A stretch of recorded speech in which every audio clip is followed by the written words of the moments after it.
Bonjour à tous, bienvenue à vous dans une nouvelle vidéo. Aujourd'hui, on va traiter le sujet du marché. Alors, pour commencer, on va définir le marché. On va voir les classifications selon l'objet et le régime.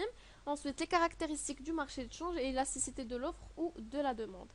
Alors, bien avant, vous devez savoir que l'apparition du terme marché remonte bien avant 6000 ans. Et depuis, le terme a connu de grandes évolutions et grande envergure dans le domaine économique. Alors, ce dernier a deux sens. Le premier est un sens courant qui définit le marché comme étant un lieu physique ou réel où se rencontrent les offreurs et les demandeurs afin d'effectuer des transactions de biens et de services. Le deuxième est un sens économique qui définit le marché comme étant un lieu abstrait où se confrontent les offreurs et les demandeurs afin de déterminer le prix. Alors pour l'offre d'un bien ou d'un service, c'est la quantité de biens et services qu'un offreur est capable d'offrir en contrepartie d'un prix. Le prix, bien sûr, c'est la contrepartie d'un bien ou d'un service. On passe à un exemple d'application, soit l'évolution des prix et des quantités offertes de pizza sur le marché. Alors, le travail à faire, c'est de tracer la courbe de l'offre. Alors, quand vous remarquez, d'abord le titre du graphe, c'est l'évolution des prix de pizza en fonction de l'offre. Alors, quand vous remarquez, on a l'axe des ordonnées qui représente les prix en dirhams et l'axe des abscisses qui représente la quantité offerte en unités. Alors, on remarque sur le graphe qu'on a une courbe croissante. Donc, on peut conclure que l'offre est une fonction croissante des prix. Je m'explique, plus les prix augmentent, plus la quantité offerte augmente, et inversement. Alors, cette évolution est expliquée par la recherche des bénéfices de la part des entreprises. Je passe à la demande.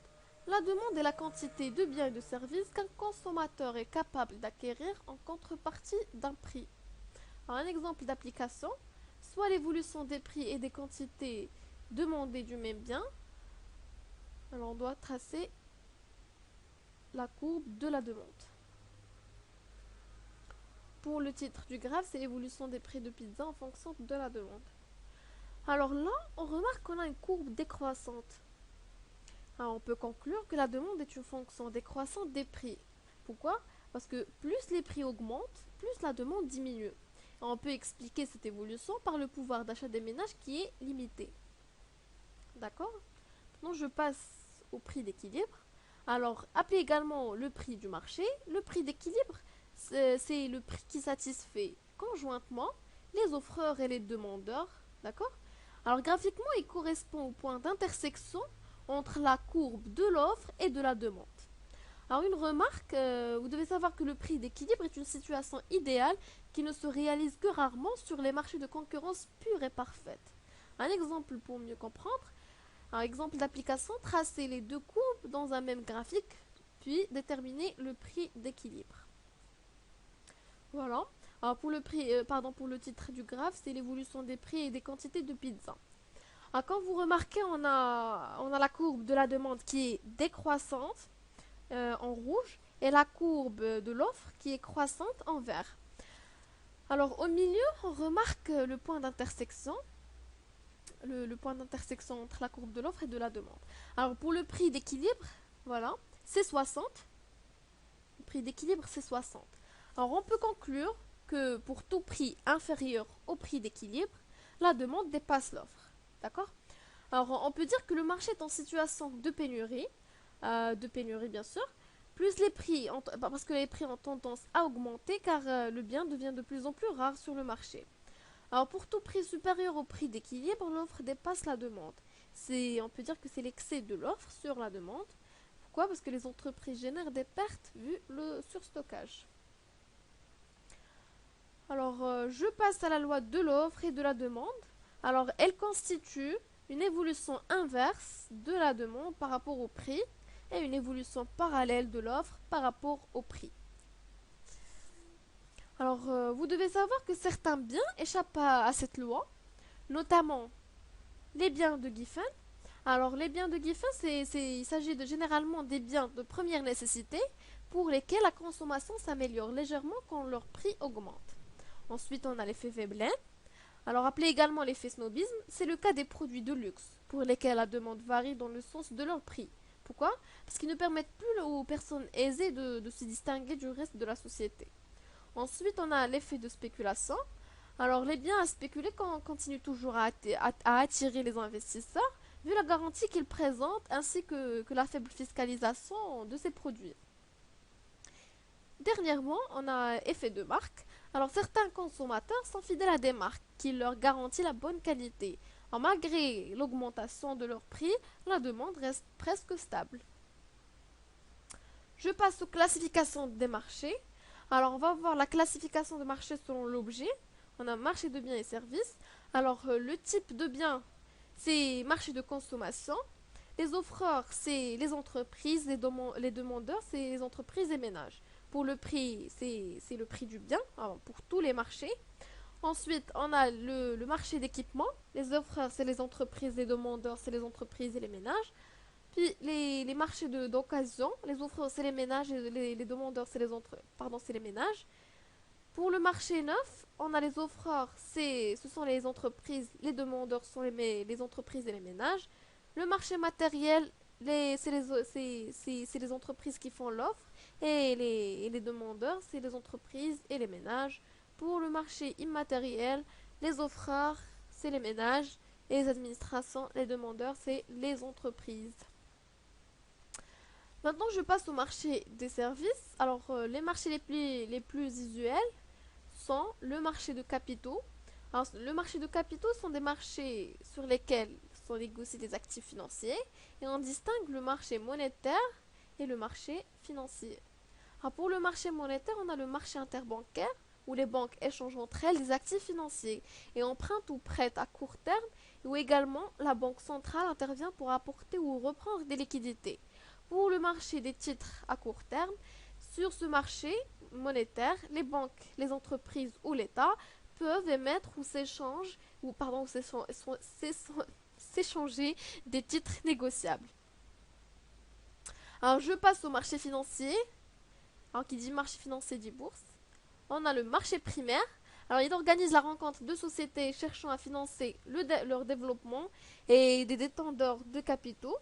Alors on peut faire un parallèle entre le marché primaire et le marché du neuf. Ensuite, on a le marché secondaire. Alors il a le rôle du marché de l'occasion où les différents intervenants peuvent s'échanger des titres, bien sûr. Alors pour les types de marchés, alors on a les offreurs. Pour le marché interbancaire, on a les offreurs, ce sont les banques excédentaires et les demandeurs sont les banques déficitaires. Pour le prix, c'est le taux d'intérêt directeur. Ensuite, on a le marché de titres à court et moyen terme. Les offreurs, ce sont les agents économiques, bien sûr, à part les ménages. Les demandeurs, c'est la même chose et le prix, c'est le taux débiteur. Pour le marché primaire, les offreurs sont les entreprises et institutions financières. Et pour les demandeurs, c'est les agents économiques. C'est les agents économiques. Pour le prix, c'est le cours de l'action. Alors, je passe au marché de change. C'est le lieu, bien sûr, où se confrontent l'offre et la demande de devises. Alors, on a le type de marché, c'est le marché de change. Les biens ou services échangés, c'est la devise. Les offreurs, ce sont les banques. Les demandeurs, ce sont les agents économiques. Pour le prix à déterminer, c'est bien sûr le taux de change. Alors maintenant, je passe aux caractéristiques du marché de change. Alors, le taux de change, vous devez savoir que le taux de change est prédéterminé par Banque Maghreb. Les banques marocaines peuvent acheter ou vendre sur ce marché des devises, soit pour le compte de leur clientèle, soit pour le propre compte. Alors, on distingue la convertibilité. Alors, c'est bien sûr la garantie donnée par les autorités monétaires que l'on peut échanger de la monnaie nationale contre une autre. Ceci implique que la monnaie soit cotée sur le marché d'échange, marché où se réalise la confrontation offre-demande de devises. Alors, on appelle devise une créance libellée dans une monnaie étrangère. Alors, par exemple, pour un Marocain, le dirham est la monnaie nationale, l'euro est une devise. D'accord? Je passe au taux de change. Alors, le taux de change d'une devise est le cours, autrement dit le prix, de cette devise par rapport à une autre. On parle aussi de la parité d'une monnaie. Pour le régime de change, c'est l'ensemble des règles qui déterminent l'intervention des autorités monétaires sur le marché de change et donc le comportement du taux de change. Alors ce taux de change d'une monnaie est soit fixe et déterminé alors soit fixe, autrement dit constant par rapport à une monnaie de référence, soit flottant est déterminé à chaque transaction par l'équilibre entre offre et demande. D'accord? Maintenant, je passe au marché de travail. Alors, le marché de travail, c'est le lieu où se confrontent l'offre et la demande de la force de travail. Alors, on a marché de travail, bien ou service échangé, c'est la force de travail. Les offreurs, ce sont les ménages et les demandeurs, ce sont les entreprises ou les administrations. Pour le marché d'emploi, alors on a le bien ou service échangé, c'est le poste de travail. Les offreurs, c'est les entreprises. Les demandeurs, c'est les ménages. Bien sûr, pour le prix à déterminer, c'est les salaires. Alors s'il vous plaît, faites très attention entre ces deux marchés, parce que ça arrive de les confondre. Maintenant, je passe selon le régime. Alors, on parle de monopole. Alors, on parle de monopole quand on a un grand nombre d'acheteurs et un seul vendeur. Contre un seul vendeur, pardon. Alors, je donne un exemple, comme l'ONE. On dit monopole comme l'ONE, l'ONEP, l'OCEP et l'ONCF. Ensuite, on a l'oligopole. Et on parle d'oligopole quand on a un grand nombre d'acheteurs face à quelques vendeurs. Alors, par exemple, les télécommunications, le marché de produits laitiers. Et dernièrement, on a concurrence pure et parfaite. C'est quand on a un grand nombre d'acheteurs et un grand nombre de vendeurs. D'accord? Bon, pour la concurrence pure et parfaite, je donne pas d'exemple parce qu'il n'y a pas un marché de concurrence pure et parfaite. Ça n'existe pas. Alors maintenant, je passe à l'élasticité de l'offre ou de la demande. Alors pour l'élasticité de l'offre par rapport au prix, alors on a la variation de la quantité offerte sur la quantité offerte, le tout divisé sur la variation du prix sur le prix. D'accord? Ensuite, on a l'élasticité de la demande par rapport au prix. Le calcul, c'est la variation de la quantité demandée sur la quantité demandée, le tout divisé par la quantité du prix sur le prix. Alors, pour la valeur numérique d'élasticité, alors quand on a l'élasticité égale à 0, alors pour commenter dans le côté de l'offre, on peut dire qu'une offre est rigide. Alors c'est le cas des ressources naturelles. Et si on veut commenter du côté de la demande, on va dire qu'elle est parfaitement inélastique. Et c'est le cas des biens de première nécessité. Et quand on a l'élasticité inférieure à 0, on dit que c'est une offre inélastique, c'est-à-dire que les prix évoluent inversement à l'offre. Alors, commentaire de la demande, on dit que c'est une élasticité normale et elle est élastique. Alors, quand on a l'élasticité égale à 1, on dit que l'offre et les prix varient dans le même sens et la même intensité et c'est une élasticité unitaire. Ça, c'est le commentaire de l'offre. Quant au commentaire de la demande, on dit que c'est une demande unitaire. Maintenant, quand on a l'élasticité supérieure à 0, on dit que c'est une offre normale. Elle est dite élastique car les prix varient dans le même sens que la quantité offerte. Pour le commentaire de la demande, alors il s'agit d'une demande anormale, inélastique. Pourquoi? Parce que la consommation varie dans le même sens que les prix. Alors voilà, j'espère que vous avez bien compris. Je vous dis à la prochaine dans une nouvelle vidéo, Inch'Allah.